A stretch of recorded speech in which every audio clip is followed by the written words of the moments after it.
Luc Michel, vous êtes un des meilleurs analystes actuels de la Guinée équatoriale. Nous voici à Sipopon Malabo pour évoquer les dernières attaques contre le gouvernement équato-guinéen et son président. Derrière toutes ces attaques, on retrouve inévitablement un même tout petit groupe d'opposants pompeusement intitulé la Corède. Qui sont-ils? La Corède, c'est simple, c'est l'exemple même de ce qu'on appelle une opposition fantoche manipulée depuis l'Occident en Afrique. C'est exactement ce que Lénine appelait la bourgeoisie comprador, c'est-à-dire des gens qui sont prêts à vendre leur pays pour y avoir des positions économiques. La Corède, elle apparaît il y a 4 ans. Elle est caractérisée par le fait qu'elle est constituée par des gens dont on n'a jamais entendu parler en Guinée équatoriale, qui sont en exil depuis 10, 15 ou 20 ans, qui n'ont aucun membre sur place dans le pays, aucun écho et qui sont des inconnus. À partir de ces inconnus, on leur donne un accès aux médias, on leur donne des moyens, les conférences de presse se font dans de grands hôtels à Paris, à Madrid ou à Londres, et la Corède est érigée en mouvement d'opposition légale au gouvernement du pays, au président Biangné Mambasogo. La Corède se caractérise par le fait qu'elle tient inlassablement le même discours à chaque fois qu'un événement place la Guinée équatoriale au centre de l'actualité, que ce soit un sommet international, que ce soit une élection, la Corède intervient et là un espèce de communiqué tout fait. Le texte est assez simple, le pays est dans la misère, le pays est au bord de l'explosion sociale et la Corède s'apprête à sauver les Guinéens. Elle demande, pour comprendre qui sont ces gens, elle a demandé notamment à 2 reprises une intervention militaire des puissances occidentales en Guinée équatoriale. C'est appelé à la recolonisation du pays. Ces gens ont achevé de révéler qui ils étaient. La Corède, pour comprendre ce que c'est aussi le choc de personnalités dont beaucoup sont de véritables analphabètes, qui n'ont pas, non seulement pas de stature politique, mais pas d'expérience. Ça ne les a pas empêchés de constituer un soi-disant gouvernement équato-guinéen en exil. On est là dans la pure farce politique, évidemment. La caractéristique aussi de la Corède, c'est que ce sont des personnalités dont chacune, c'est un aquarium avec plein de petits crocodiles, et chaque crocodile essaye de manger l'autre. La Corède a très rapidement éclaté dans ses branches, suivant les capitales où elle est installée. On a une Corède Madrid, une Corède Paris, une Corède Berlin. Il y a une fraction de la Corède en Grande-Bretagne.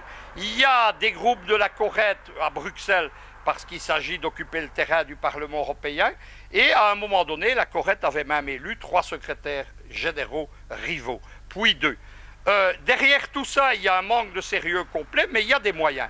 C'est-à-dire que ces gens ont été pris en main par des gouvernements de l'Union européenne, on leur a donné accès à des grands médias, on leur a donné des moyens, comme je l'expliquais, les conférences de presse se font dans de grands hôtels, alors que ces gens n'ont strictement aucun argent.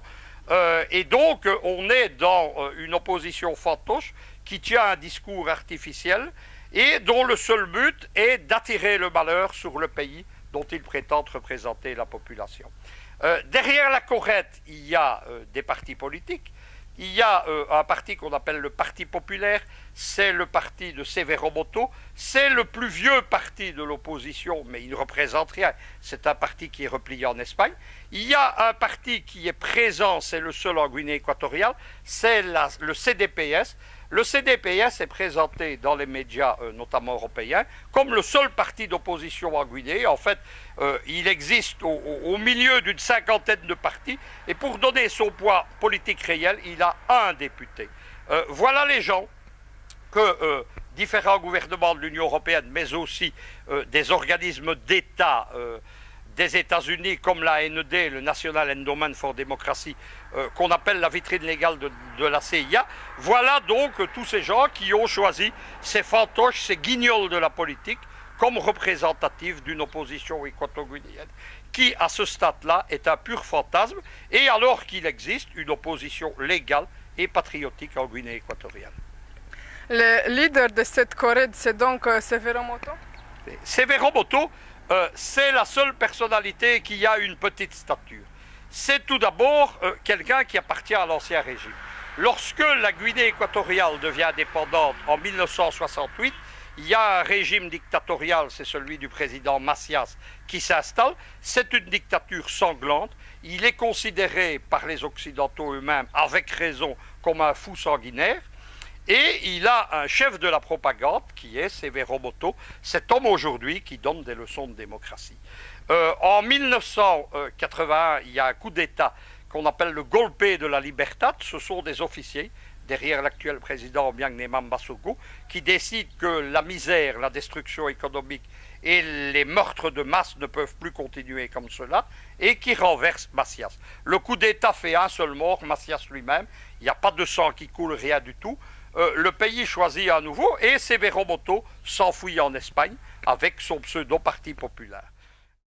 3 août 1979, 3 août 2015, la Guinée équatoriale commémore le 36e anniversaire du coup d'État qui a vu la fin du régime du premier président du pays. Le pays accède à l'indépendance en 1968 avec à sa tête Francisco Macias Nguema. Pendant les 11 ans de son règne, la Guinée équatoriale a connu des moments troubles avec l'absence totale des libertés. Les cibles du président Macias: l'Église, le clergé, les opposants et les intellectuels. La mémoire de cette période de violence et de souffrance est encore vive pour certains, comme cet enseignant à la retraite, Pedro Abeso Bengono. J'ai fait 4 années en prison. Celui qui savait écrire et parler espagnol était considéré comme un opposant. On disait qu'on était du côté d'Athanasio Dongmillon. Dès cet instant, on recherchait toujours les intellectuels. En août 1979, la coupe déborde. Un jeune officier supérieur, l'actuel président de la Guinée équatoriale, tente et réussit avec l'aide d'un groupe de militaires à prendre le pouvoir. Macias Nguema est arrêté et jugé coupable et condamné à mort avec 6 de ses collaborateurs. Après le coup d'État de la liberté, le peuple était en joie. Plus personne n'avait peur d'être détenu parce qu'on détenait les gens de façon arbitraire. Par exemple, on pouvait être ici dans un village, puis un groupe de jeunes arrive et on vous envoie en prison. Le lieutenant-colonel Teodoro Obiang Bazogo a mis fin à l'ère Macias Nguema. Mais 36 ans après le golpe de la Libertad, le coup de la liberté, que reste-t-il des idéaux de ce coup de force réalisé par les militaires? Nous pouvons dire que le peuple de la Guinée équatoriale reconnaît la date du 3 août 1979 comme le jour de la vraie libération de notre pays, avec l'abolition de la dictature et l'avènement d'un nouveau chemin rempli d'optimisme. Ce n'est qu'au début des années 90 que la Guinée équatoriale connaîtra vraiment une démocratisation avec l'adoption d'une nouvelle constitution et l'instauration du multipartisme. Pendant plus d'une vingtaine d'années, et il tente, ce type qui donne des leçons de démocratie, qui est pris comme interlocuteur par les soi-disant démocrates de l'Union européenne ou de Washington. Il fait 5 tentatives de coup d'État. Le plus célèbre, c'est celui de 2008 avec les mercenaires britanniques Simon Mann. Derrière, il y a des milieux financiers de la City, il y a les multinationales britanniques du pétrole, et il y a le fils de Margaret Thatcher, Mark Thatcher. En Afrique du Sud, il y a un autre groupe de mercenaires avec un dénommé Dutoit. Ces gens, on a l'impression qu'on est dans un roman d'espionnage ou un mauvais James Bond. Ça rappelle les romans d'espionnage géopolitique du français Gérard de Villiers, la série des SAS. Il y a un groupe de mercenaires qui part. Il est intercepté, l'avion est intercepté à l'aéroport d'Harare par les services de sécurité de Mugabe. Ils sont arrêtés. Les derniers viennent seulement d'ailleurs de sortir de prison. Le coup d'État échoue. Severo Moto échappe à l'arrestation parce qu'il est dans un autre avion qui vole depuis l'Europe avec des complicités gouvernementales sans plan de vol. Il est averti de l'arrestation de ses complices. Il rentre aux Canaries. Canaries, rappelons-le, territoire de l'Union européenne et du Royaume d'Espagne.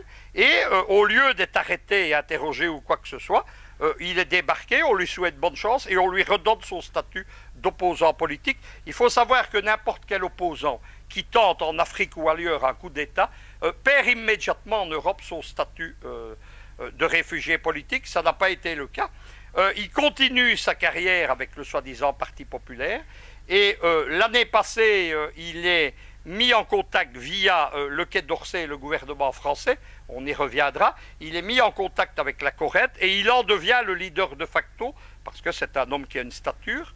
La Corrède, donc, c'est donc ça, et Severo Moto, qui est la vitrine de cette opposition, qu'on dit l'opposition équato-guinéenne, en exil, c'est un homme lié à des réseaux criminels, à des réseaux mafieux, au réseau du mercenariat, à précisément tout ce que le Parlement européen ou les gouvernements de l'Union européenne prétendent combattre.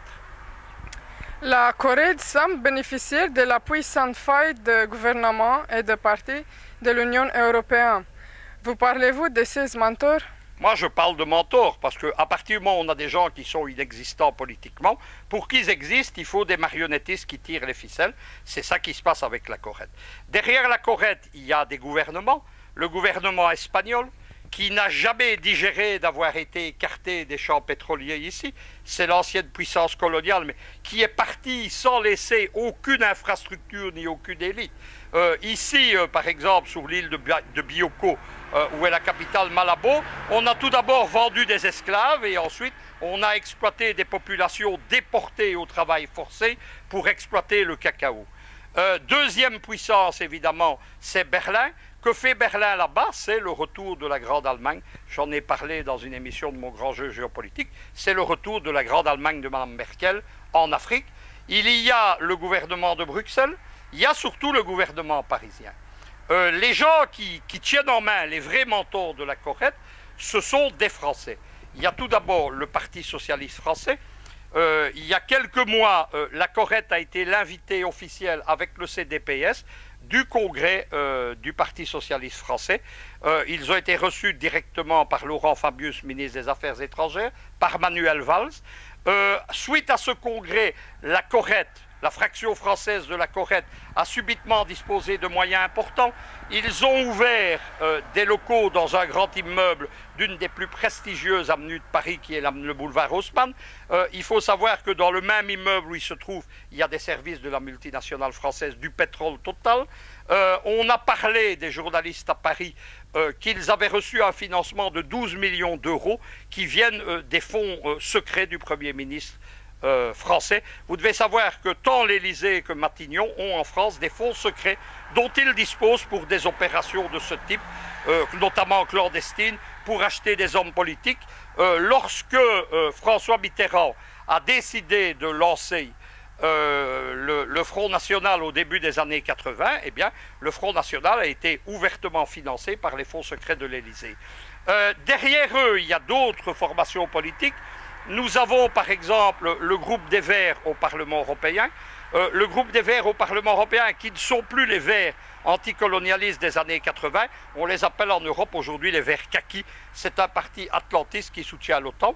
Et on a également une formation de la gauche radicale française qui joue à la formation alternative. C'est le Front de gauche de Mélenchon.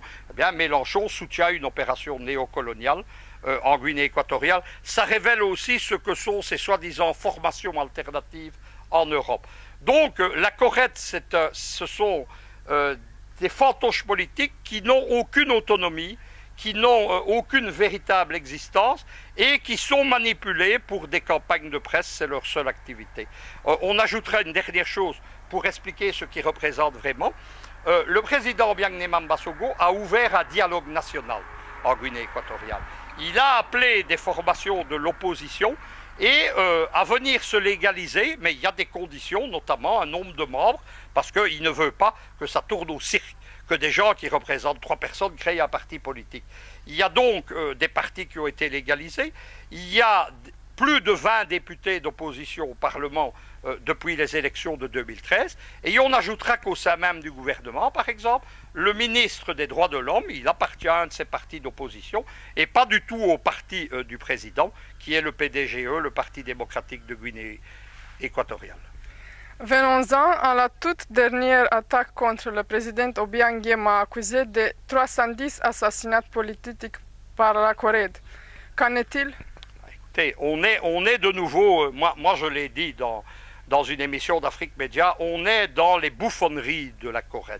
On est devant des gens qui parlent, qui présentent des dossiers et des dossiers qui sont vides. L'affaire des 310 assassinats politiques, où on traite le président Obiang-Néma Mbasogo évidemment d'assassin de masse, elle a déjà été lancée il y a 4 mois. Ça n'a rien donné.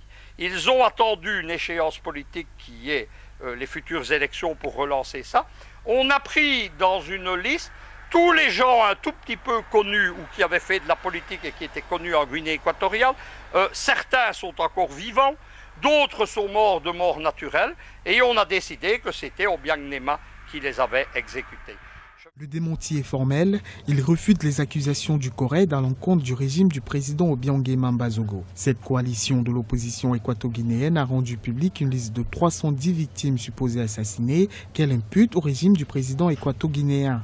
La Guinée équatoriale, le régime du président Obiang, après son accession au pouvoir, et compte tenu de l'histoire de Guinée équatoriale avec le premier régime de 11 ans, avait accepté de collaborer avec la Commission des droits de l'homme des Nations Unies, qui avait détaché plusieurs représentants des droits de l'homme en Guinée équatoriale pour faire le suivi de l'évolution de la situation des droits de l'homme, ce qu'on appelle les relateurs spéciaux. Ces relateurs spéciaux continuent à venir en Guinée équatoriale pour vérifier l'état de la situation des droits de l'homme. La Croix-Rouge visite en permanence toutes les structures politiques administratives de Guinée équatoriale, même les prisons, pour vérifier l'état de la situation de respect des droits de l'homme en Guinée équatoriale. Mais pendant plus de 20 ans que nous collaborons avec ces institutions, ces listes ne nous ont jamais sorties. Selon l'ambassadeur de Guinée équatoriale en France, Miguel Oyonondong, près de 80% de cette liste concerne des victimes enregistrées depuis 1969 sous l'ancien régime du président Mathias Nguema. Celle-ci comporte des noms de plusieurs personnes décédées de suite de morts naturelles ou d'accidents. On constate qu'il y a des personnes ici qui sont mortes avant que le président Obiang Nguema soit président de Guinée équatoriale, avant le régime du président Obiang en Guinée équatoriale. Ce régime date de 1979, 3 août, et nous voyons ici des gens qui sont morts vers les années 70, 71, 73, 74, 75, et même 76 qui figurent dans ces listes. Et nous voyons aussi dans ces listes les gens, des personnes pour lesquelles le premier président de Guinée équatoriale, Francis Komaché, a été jugé après son renversement. Ces gens se trouvent dans ces listes. Ces dernières années, le gouvernement équato-guinéen a mis sur pied une politique de réconciliation et de renforcement de la cohésion nationale. Une politique qui a débouché sur un dialogue national en 2014. Pour les autorités équato-guinéennes, les accusations d'assassinat portées par l'opposition visent à mettre à mal l'unité nationale et à déstabiliser le pays. Elles appellent à l'apaisement et à la retenue. Quelque chose là-dessus, c'est que les gens qui pilotent la propagande de la CORED, ce sont des gens très maladroits et qui font mal leur travail. Parce qu'il y a un petit problème pour eux. Le 29 septembre 1979, quand c'était le régime du dictateur Macias, il y a eu un tribunal international. Vous savez, régulièrement on fait en Occident des tribunaux. Il y a le fameux tribunal Russell, il y a les tribunaux d'Amnesty International pour juger un régime. Le premier de tous, ça a été le tribunal international qui a été créé contre le Reich nazi en 1934, d'ailleurs, donc, et qui a été le modèle. Il y a eu la production de livres noirs, etc. En septembre 1979, donc, il y a eu un tribunal organisé par la Commission des droits de l'homme des Nations Unies, Amnesty International, des centaines d'experts et de personnalités occidentales, je précise. Ceux qui accusent aujourd'hui avec la CORED Obiang Nguema d'assassinat de masse, ce sont les mêmes. Et à l'issue de ce procès, où on a déclaré que le régime de Macias était criminel, eh bien, on a publié une liste des gens exécutés.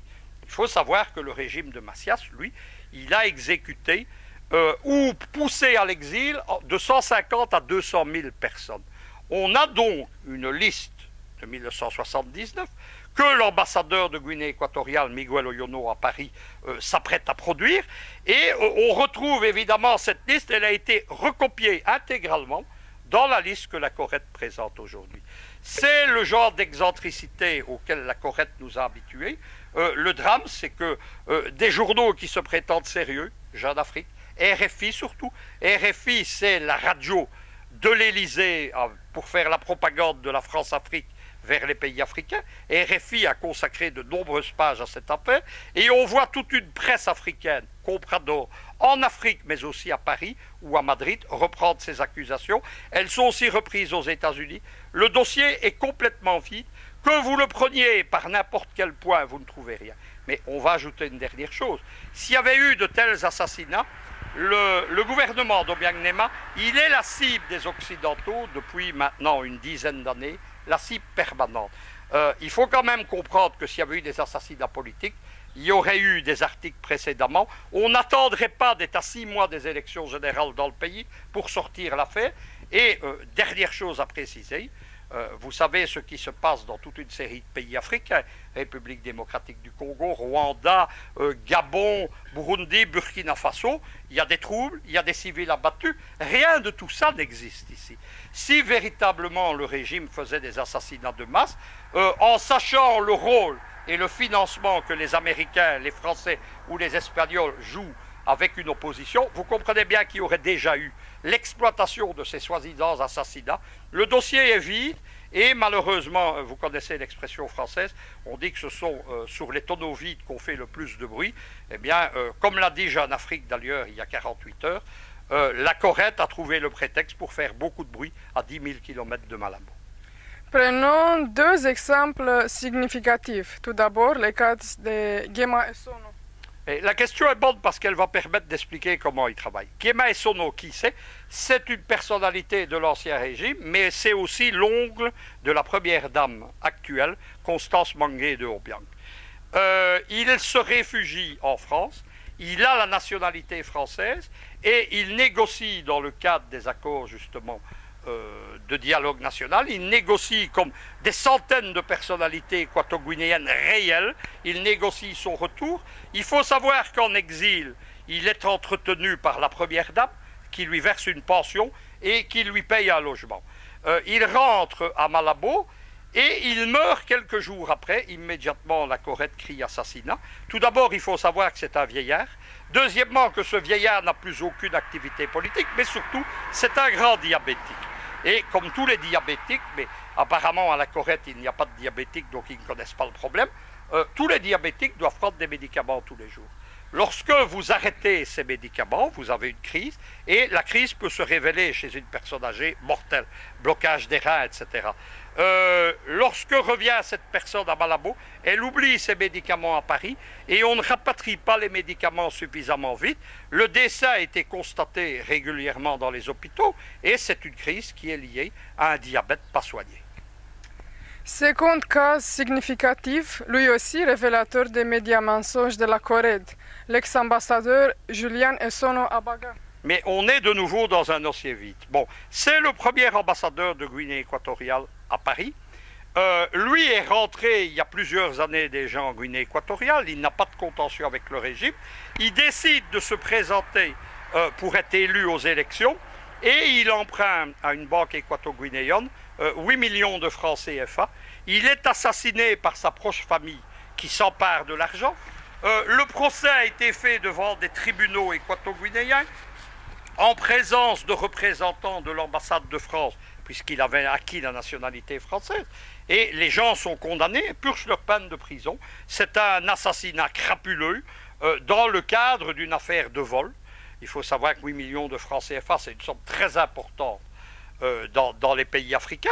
Et donc, on est une fois de plus pas du tout dans une affaire ou un assassinat politique.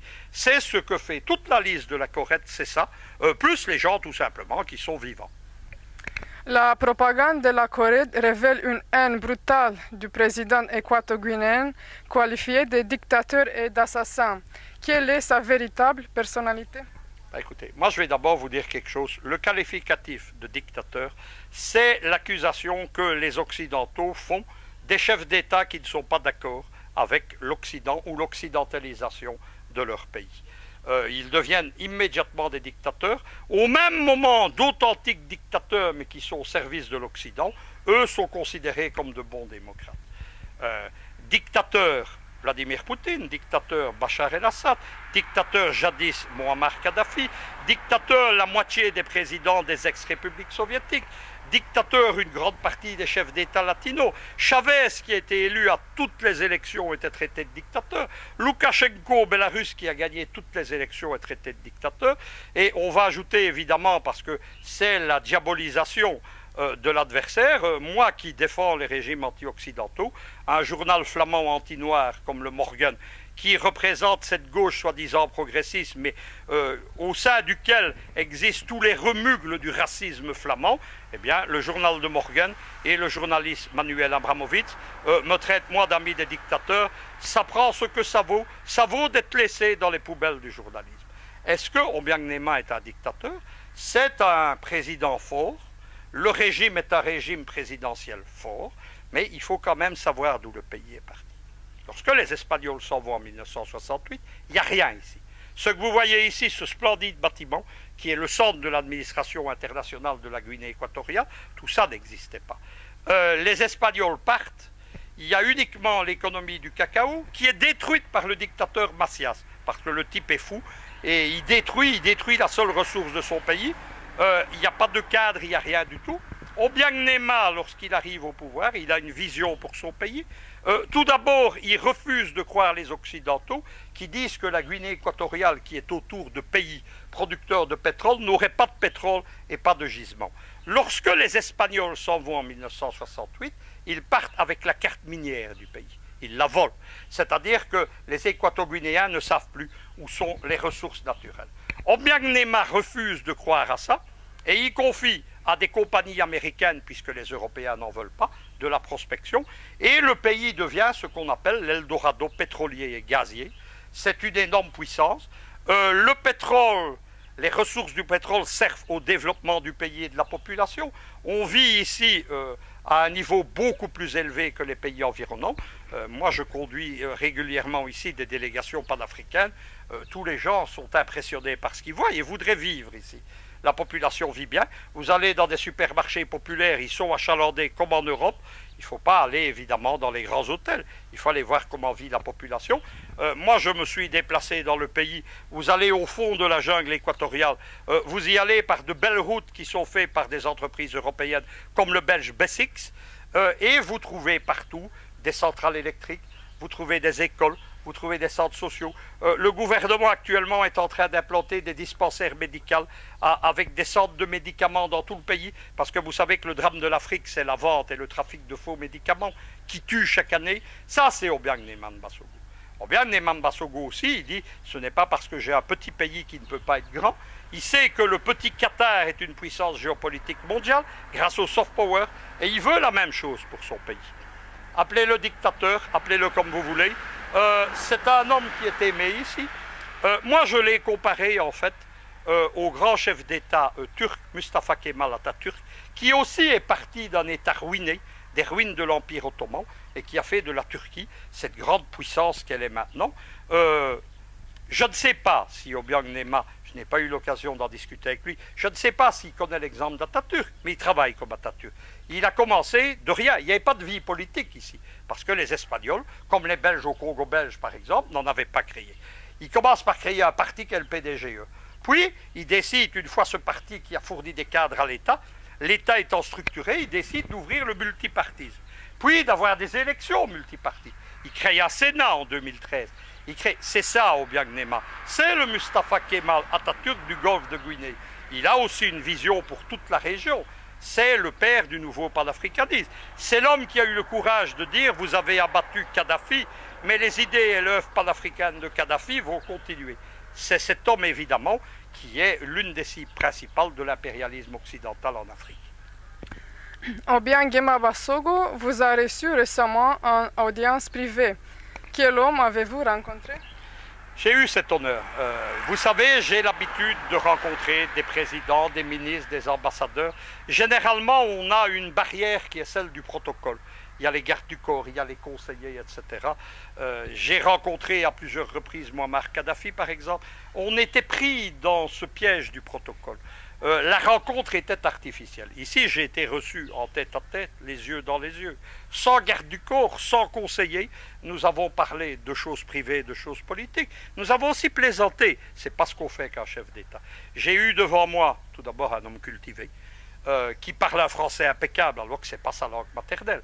Vous savez que la langue maternelle, c'est l'espagnol. Et Obiang Nema a décidé de faire du français la seconde langue et de la Guinée équatoriale pour se relier au pays de la francophonie et de l'ancien précaré français, a décidé d'en faire un pays francophone. C'est un amateur de beaux livres, de livres anciens. C'est quelqu'un qui a une grande culture. C'est un homme qui ne porte quasiment jamais l'uniforme militaire, alors qu'il est général, il est en civil. C'est à 72 ans un homme aussi d'une très grande énergie. Il faut savoir, c'est pas une blague pour les journaux, tous les matins il fait son jogging de 5 km. Et je peux vous dire que pour avoir vu des images, c'est pas les gardes du corps qui courent devant. Voilà, donc c'est un homme qui est aimable, ce n'est pas la brute sanglante que l'on présente, c'est pas un assassin de masse. Je vais vous ajouter surtout quelque chose, parce que lorsqu'on aborde Obiang Nema, dans la propagande de la Corette, on dépasse toute possibilité, toute réalité, toute chose sérieuse. Il y a des articles, des sites de la Corette où on explique que Obiang Nema pratique le vaudou et par exemple arrache vivant le cœur de ses opposants pour le manger. On est dans la bouffonnerie hollywoodienne. Il faut savoir que le président, c'est un grand catholique comme son épouse. Et on le voit pas très mal être dans des histoires pareilles. C'est la propagande de la Corette, je l'ai dit, ça rappelle un peu les romans SAS, ça rappelle les James Bond, ça rappelle toute la mauvaise production d'Hollywood. Et pourquoi? Mais tout simplement parce que ce sont les mêmes scénaristes. Vous savez que l'impérialisme occidental, elle vend contre ses adversaires ce qu'on appelle des scénarios, des storytelling. Il y a des histoires semblables sur Poutine, sur Bachar el-Assad, etc. On est dans un délire. Moi, j'ai rencontré un homme simple et je vais vous ajouter quelque chose. C'est un homme qu'on est heureux de suivre et de défendre. Revenons au fameux assassinat de masse des médias menteurs de la Corette. Pourquoi cette affaire éclate-t-elle en ce moment? Vous évoquez des raisons apparentes dans la crise de la Corette? Il y a deux raisons apparentes. Je dis bien apparentes parce qu'il y en a d'autres sur lesquelles, si vous voulez bien, je reviendrai après. La première apparente, évidemment, c'est les élections générales en 2016, élections municipales, législatives et présidentielles. C'est un important rendez-vous parce que c'est l'achèvement du processus de création de la vie démocratique dans le pays. Et donc, les élections sont une cible, une occasion pour les Occidentaux de déstabiliser ce qui se passe. Et particulièrement, que vous compreniez, lorsqu'il y a eu le sommet USA-African Leader à Washington, Obiang Nema, c'est un des 15 présidents dont Obama a dit qu'il devait partir. La deuxième raison, évidemment, c'est que la Corette est obligée d'aller de l'avant parce qu'elle est en crise. Le gouvernement ici a réussi un super coup politique en mettant KO la Corette. Qu'est-ce qui s'est passé? L'ambassadeur de Guinée équatoriale à Paris, Miguel Oyono, qui est en mission spéciale pour le président, qui est un de ses amis, a engagé un dialogue avec l'une des secrétaires générales de la Corette, qu'on appelle la Corette PP, c'est Émilie Chama. Émilie Chama a accepté de revenir en Guinée équatoriale. Elle a été reçue par le président. Il y a eu une série de conférences de presse. Je vais vous les résumer. Elle dit « Je suis revenu dans un pays que je ne connaissais pas. On m'a menti. Je pensais qu'on était encore comme il y a 15 ans. Je vois un magnifique pays. » Et deuxièmement, elle a dit à la Corette, nous sommes des gens manipulés. Elle a expliqué les querelles entre dirigeants de la Corette. Elle a expliqué leur analphabétisme. Elle a expliqué les valises d'argent que remettent les gouvernements occidentaux. Et elle a expliqué que tout ça existait pour l'argent. Et elle a lancé un parti écologiste qui va essayer de se légaliser. Il y a des conditions, comme je vous l'ai dit, pour participer aux prochaines élections et essayer de devenir député. Évidemment, à partir de ce moment-là, la fiction de la Corette, c'est une tour dont l'une des bases est disparue. La Corette tremble et donc la Corette doit faire du show pour justifier les millions qu'elle vole à ses sponsors. L'échiquier politique en Guinée équatoriale compte en tout plus d'une dizaine de partis. Parmi les coalitions politiques d'opposition se trouve la CORED, la coalition de l'opposition pour la restauration d'un État démocratique. Mais la coalition est secouée depuis plusieurs mois par des divergences au sein de ses membres, des divergences qui ont poussé Emiliane Chamajar à démissionner de son poste de secrétaire général de la CORED et de faire cavalier seul au sein de son parti Alternative Féminine. Je quitte à la CORED parce que je ne veux pas continuer à travailler avec les gens qui n'ont pas les mêmes idées, que nous ne comparons pas les idées ou les principes. J'ai mes propres idées. Moi, j'ai mes amis, mes collègues qui me soutiennent, qui vont travailler avec moi, que nous pouvons changer et collaborer, que les choses s'améliorent en Guinée équatoriale. L'annonce de sa démission de la coalition intervient alors qu'au mois d'août, Emiliane Chamajar revenait en Guinée équatoriale après 15 ans d'exil, un retour qui a permis à la femme politique de concentrer ses idées à la faveur de son propre parti. Maintenant que j'ai quitté la Corée, comme j'avais expliqué, comme vous avez dit avant, qu'avant de rentrer à la Corée, j'ai créé l'Alternative Féminine. La Guinée de 10 ans avant, c'est pas la même Guinée que j'ai trouvée maintenant. Parce que si je me rappelle bien, quand je rentrais en Europe, la Guinée avait même pas la lumière. La Guinée, nous mangeait tous les jours les bananes avec le riz. Et ce que j'ai trouvé maintenant, c'est un changement que moi-même, je ne savais même pas quel malade je suis maintenant. C'est vrai qu'il y a eu un changement, mais je peux aussi ajouter qu'en Guinée équatoriale, il y a beaucoup à faire. Emiliane Chamajar a déjà recueilli le soutien de l'ancien procureur de Malabo, Firmin Guémaï Sono. De son côté, la CORED tiendra une conférence de presse ce lundi 12 octobre à Paris. Selon vous, des raisons cachées liées à des contradictions internes au sein du Quai d'Orsay? Oui, il faut pas voir les gouvernements occidentaux comme des monolithes. Il y a dans chaque gouvernement occidental des tendances et au sein des grands ministères, notamment des affaires étrangères, il y a des courants. Le Quai d'Orsay est animé de différents courants qui reposent d'ailleurs généralement, qui sont l'héritage de précédents ministres des Affaires étrangères, de précédents régimes. Il y a encore des gaullistes historiques au Quai d'Orsay, il y a encore des gens qui sont proches de Chirac, il y a des gens du nouveau régime. Il y a actuellement au Quai d'Orsay une tendance qui veut l'apaisement avec Obiang-Némam Basogo. Eux veulent des contrats commerciaux. Ils savent que la France est bien représentée, que tous les grands patrons du MEDEF, le patronat français, se succèdent ici pour avoir des contrats, que les multinationales françaises du pétrole exploitent des champs, qu'on construit des hôtels. La plupart des grands hôtels de Malabo, c'est la chaîne Accor-Sofitel. Deuxièmement, le président, on oublie de le dire à Paris, c'est un francophile. C'est quelqu'un qui aime la Révolution française, c'est quelqu'un qui est un admirateur de Napoléon Bonaparte. J'ai eu le plaisir d'ailleurs de lui offrir un beau livre, Une vie de Bonaparte. J'ai vu le plaisir qu'il avait à la recevoir. C'est quelqu'un qui a imposé le français ici, qui parle le français. Et donc, il y a des gens réalistes au Quai d'Orsay qui ont dit « Arrêtons cette croisade d'imbéciles qui profite à d'autres pays, à l'Espagne, aux États-Unis, mais pas à nous Français. Faisons la paix, apaisons-nous. » Obiang-Némam Basogo a accepté la main tendue. Il y a un nouvel ambassadeur ici qui est partisan de l'apaisement et il a notamment donné à des dirigeants de firmes françaises qui avaient participé à la déstabilisation de la Guinée équatoriale, il a pardonné et il a conféré des décorations officielles. Mais il y a à Paris un autre courant qui est lié au Parti socialiste français, au Premier ministre Manuel Valls, qui est le courant qui instrumentalise la CORED, qui lui donne de l'argent des fonds secrets de Matignon. Ces gens-là ne veulent pas. Et donc, le but de l'affaire ici et d'autres scandales entre guillemets, qu'on essaye de lancer contre la Guinée équatoriale, c'est d'empêcher cet apaisement. Il y a aussi d'autres attaques contre le président Obiang à un rythme soutenu, notamment l'affaire dite de Bian Malaki. Écoutez, il y a un célèbre slogan publicitaire français des années 70 qui concerne le grand magasin Les Galeries Lafayette, c'est « Il se passe tous les jours quelque chose aux Galeries Lafayette, il se passe tous les jours quelque chose chaque semaine contre la Guinée équatoriale ». On a des affaires sans fin, on a un site qui s'appelle le site de l'association France-Guinée équatoriale, qui est proche du Quai d'Orsay, de cette fraction du Quai d'Orsay qui veut la guerre avec Malabo.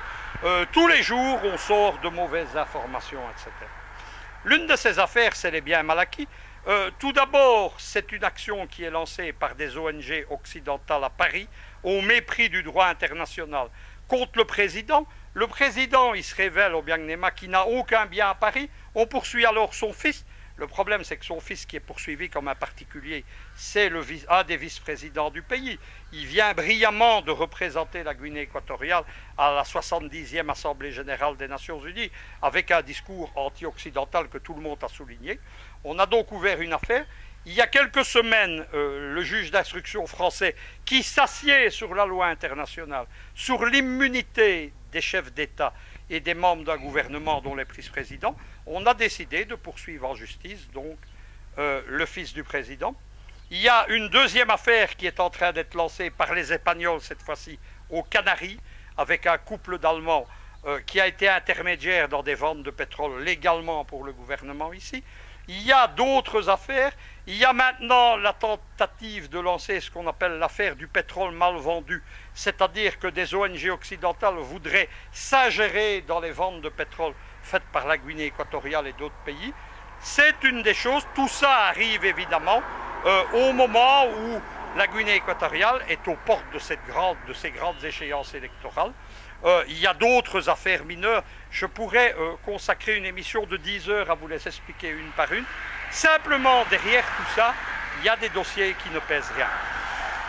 Derrière les attaques contre Malabo, vous avez révélé dans des grandes enquêtes l'existence de réseaux organisés tant en Union européenne qu'aux USA.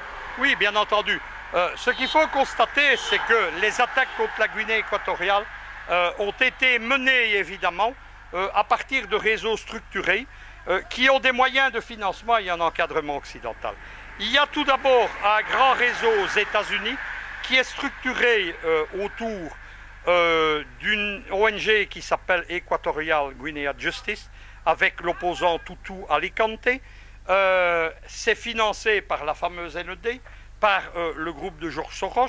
Ce sont les mêmes gens qui organisent les révolutions de couleur dans le monde, au Moyen-Orient, en Afrique et avant en Eurasie. Et ce sont les gens qui rêvent d'une révolution de couleur à Malabo.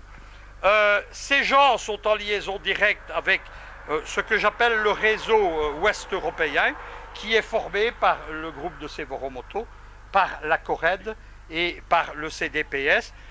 Derrière tout ça, il y a des moyens de financement, il y a des gouvernements, il y a des ONG qui financent des sites internet, qui financent des journaux. C'est un filet que l'on a lancé pour essayer d'étouffer le pays. Pour terminer, évoquons aussi, si vous le voulez bien, le dossier des tensions ethniques que certains réseaux tentent de susciter en Guinée équatoriale, à Rebola précisément. Écoutez, Rebola, c'est un faubourg de la grande ville de Malabo. Malabo, c'était une petite ville tropicale qui était le siège d'administration espagnole qui s'appelait San Miguel. Elle a pris à l'indépendance le nom du roi Malabo, qui est le chef du grand soulèvement contre les Espagnols au début du XXe siècle. Et donc c'est une ville qui est en pleine expansion. Il y a un Malabo 2 où nous nous trouvons, qui est la ville des logements sociaux, de l'administration, qui est ce que moi j'ai appelé la Brasilia africaine. Et il y a évidemment des faubourgs autour. Rebola, c'est un faubourg. Il faut partir de l'indépendance.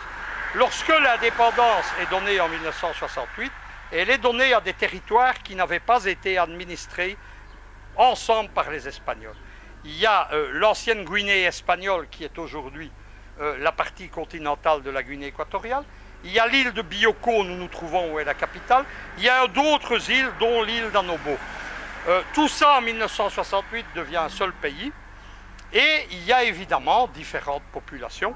La population principale, ce sont les Fang, mais ici, sur l'île de Bioko, au XVIe siècle, c'était une autre population qu'on appelle les Boubis. Les Boubis sont minoritaires sur l'île de Bioko depuis la colonisation espagnole. Les Espagnols ont amené pour travailler de force dans les plantations de cacao des Fang. Il y a quelques mois, une multinationale américaine du pétrole, on retombe sur les réseaux dont je vous parlais, décide de créer un centre culturel à Rebola, Boubi. Il sert à faire de l'agitation contre le gouvernement et les Fang. On nomme administrateur un membre du Parti populaire de Severamoto et un membre du CDPS. Une agitation se crée, il y a des groupes de rap, Il faut savoir que le rap est instrumentalisé dans toutes les révolutions de couleur, en Eurasie, en pays arabes, etc., pour agiter la jeunesse. Le groupe de rap fait une chanson xénophobe contre les Fang leur demandant de partir. Il y a des manifestations, des contre-manifestations, le gouvernement intervient. Immédiatement, la Corrette et Severo Moto crient de nouveau à la dictature, etc. On voit que les ennemis du pays n'hésitent pas à mener des actions criminelles, à vouloir provoquer une guerre civile du moment que se sert leur plan de déstabilisation. Une conclusion, Luc Michel. Pourquoi tant de haine contre les autorités de Malabo? Le président Biagnema, il conjugue tout ce que l'Occident déteste.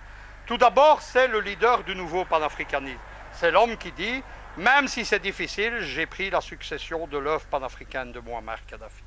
Deuxièmement, il veut une Afrique indépendante pratiquement. Il pousse aux unions régionales, il pousse à une armée panafricaine pour lutter contre Boko Haram avec le Tchad. Il a une liaison particulière avec Janema. Troisièmement, le pétrole est organisé par le pays. Et quatrièmement, c'est un gouvernement qui ne s'aligne plus sur l'Occident, qui a d'excellents rapports avec la Russie de Vladimir Poutine, qui par exemple a ouvert les ports de Guinée équatoriale à la flotte russe pour la première fois depuis 1991. Tout ça au milieu d'un golfe de Guinée qui est défini zone stratégique prioritaire par le panafricain, le commandement américain pour l'Afrique. Évidemment, il gêne les plans occidentaux, américains, français, c'est insupportable. Obiang Nema doit dégager pour les Occidentaux, comme ils disent si élégamment. Merci Luc Michel.